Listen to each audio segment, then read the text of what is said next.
Hey guys, hope you're doing well.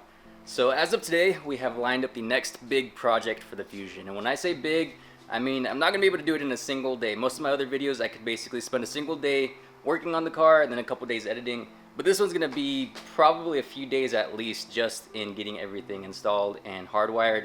Over the past couple weeks, I've been ordering a bunch of parts. They're all finally here. And before I get to unboxing all these for you guys, let me walk you through what I'm gonna do, because recently we've paid a good bit of attention to the exterior. So now we're gonna go to the interior. And it was gonna be just a simple one-piece project at first, but over time it kind of spiraled and snowballed into something a lot bigger.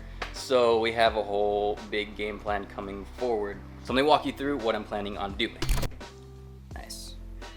So, for the 2013 through 2016 Ford Fusions, even if you have black leather interior, the upper half of the interior is going to stay tan or possibly light gray. I don't think you can get it black from the factory.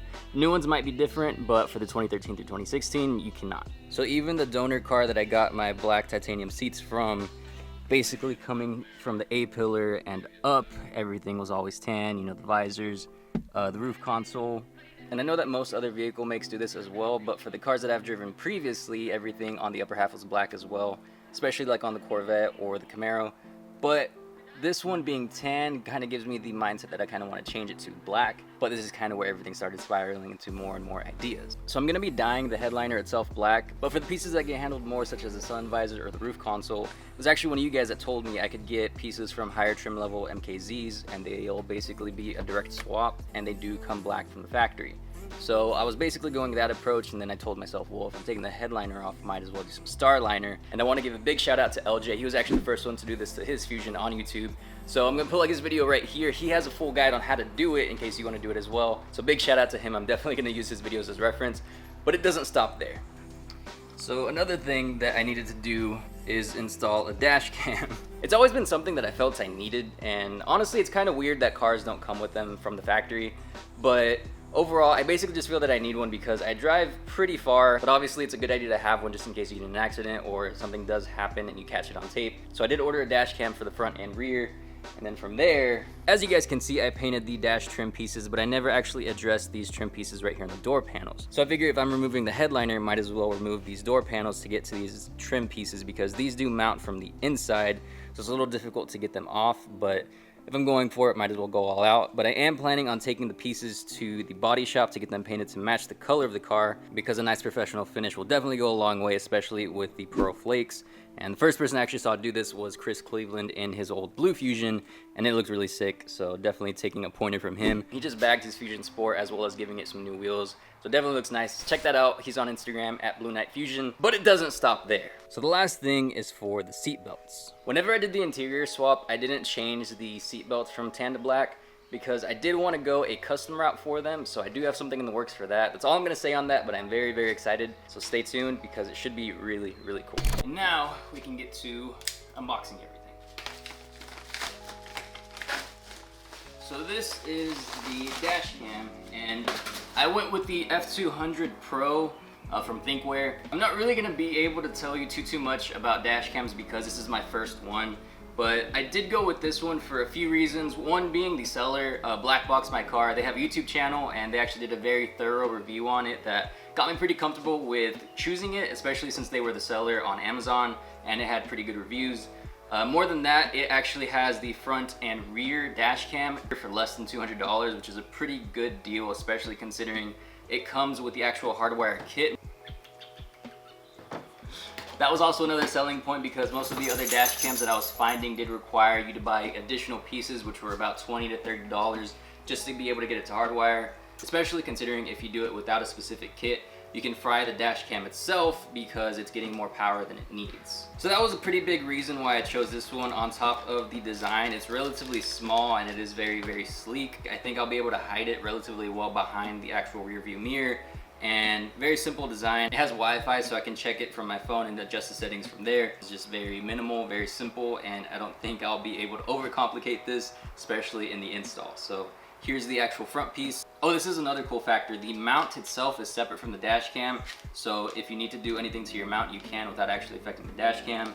And then here's the rear camera, which I probably could have used about a week ago because I did see an accident behind me and one lane over, and this probably would have captured it and I could have helped out if need be, but nonetheless, I have it now and it looks really cool. Again, very small, very sleek. The mounting adhesive is 3M, so you know you have good quality there, and I think it would go really, really well with the interior, so a nice little bundle for the car.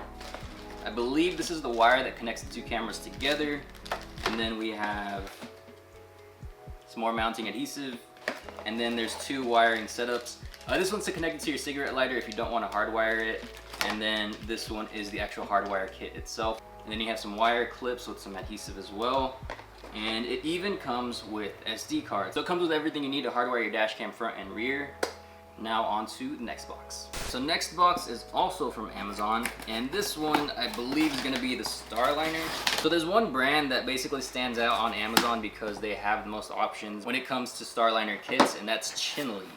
So the one that I got is the, which one? So this specific kit is 9.8 feet. It does have the twinkle effect, and it is Bluetooth compatible because I did want to be able to control it from my phone if need be. It does come with the remote, I believe, if I don't want to control it from my phone. But again, it always just helps to have that extra little feature. So in the box, this is the piece that actually does all the lighting effects. And then there is the actual wires themselves. There are two. This kit is for, how many are in this kit?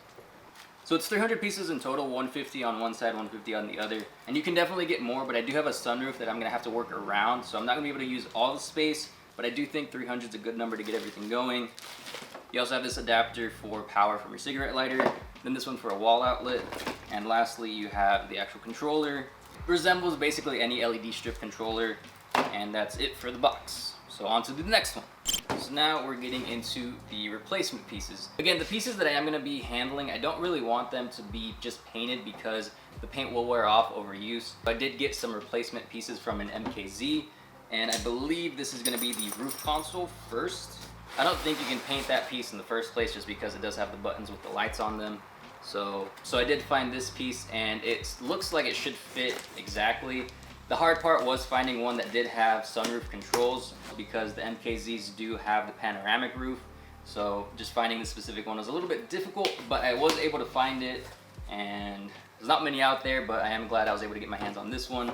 So let's see what it's looking like. Because honestly, it could be in bad condition. I can just clean it up if need be. But it's always easier if it's already clean in the first place. So it's packaged very, very well. So LKQ online, thank you so much. That's just packaging now. And here we are with the piece itself. Only thing about this specific piece is it does have an extra button for a rear sunshade. I couldn't really find one that had all the necessary buttons because they are a little bit different. But this specific one does have all the buttons that my current roof console has. So it should be a pretty easy swap. And on top of that, has the sunroof controls, which I would definitely like to keep on my car. So the piece is just a little dirty, but it's really not that big a deal. Looks like it'll wipe off, but again, has all the controls that I need and looks to be in pretty solid condition. So I am really happy that I was able to find this as a replacement piece because it'll make it to where it looks factory without even being from the same type of car. So these two pieces I believe are the sun visors, and again wanted to get them black already because I am going to handle them a good bit, so I don't want any of the paint to fade. I'm not too sure which specific MKZs they are that have these pieces. Could be the black label, but I have read that some of those do come in suede, and then there are just some that just seem to have black pieces. They're not necessarily the easiest to find, but they are out there, so just enough digging you should be able to find them. So this piece is for the passenger side, looks to be in pretty good condition, which means that this one should be the driver's side, which I'm kind of glad is packaged up a little bit better considering that it does have the buttons on there to open garages and whatnot. Pulling it out, this one's pretty dirty, but again, can be cleaned up very easily. It is just fabric. The buttons seem to have a good little push to them, and yeah, everything seems to be in order. Everything opens up just fine. And you can see, even though they're coming from different cars, they're essentially the same piece, just different sides. So pretty happy that everything should match up pretty well and should be a very easy swap. Is there an easy way to open this?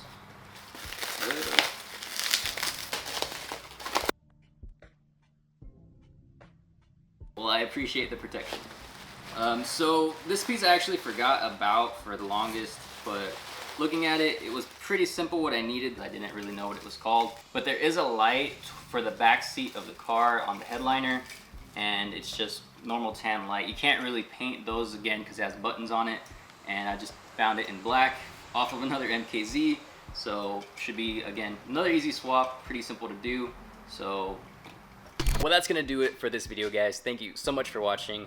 I'm gonna get to work because there's a lot to do, and I'm gonna try my best to document everything that I can. So make sure to stay tuned, and I will see you guys in the next one.